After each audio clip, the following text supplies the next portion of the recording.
Абдулла ибн Аббас пайғамбарымыздың батасын алып кеткен сахаба кісі дейді, жаннаттағы өзінің ағайындарын таниды дейді. Ахаху ва абаху, ағасын таниды, әкесін таниды. Соны көрген кезде таныс адамды көріп, су берші, фақат ихтарахту, мен күйіп біттіммін, күйіп кеттім, дым қалмады менде, су берші деп айтады екен. Сонда дейді Абдулла ибн Аббас айтады, жаннаттағыларға сөйлеуге бұйырылады екен, ал жауап беріңдер. Жауап беріңдер дозақтағыларға дейді екен. Анау сенің әкең, балам деп айтып жатыр. Анау сенің інің, ағам деп айтып жатыр. Анау сенің әйелің, күйеуім деп айтып жатыр. Дозаққа түсіп кеткен, Алла сақтасын айтады. Жауап беріңдер соларға дейді екен.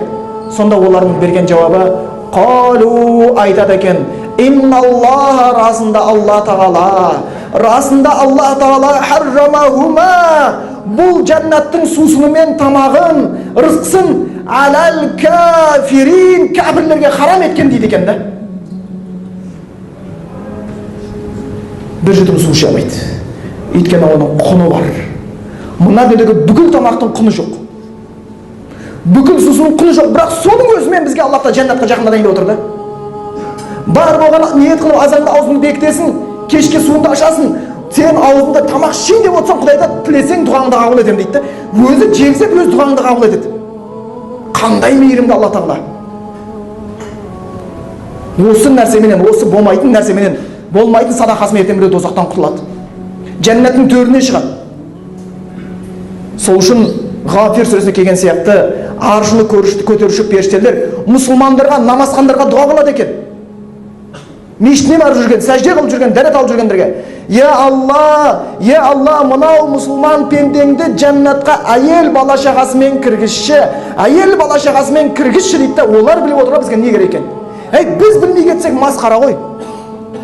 Біз білмесек баламыздың қаяқта болғанын қалайтынымызды, әйеліміздің жаннатта болғанын біз қаламай кетсек не болды? Пайғамбар Мұхаммед Мұстафа саллаллаху алейхи вассалам Байхақи атты ғалым кісі Шуабул имам кітабында келтіреді. Бір күні пайғамбар үйінен шықты дейді, шапанын сүйретіп, мінберге көтерілді, аңзартукумуннар, ей адамдар, мен сендерге дозақты айтып ескерттім деп сондай бар даусымен айқайлады дейді.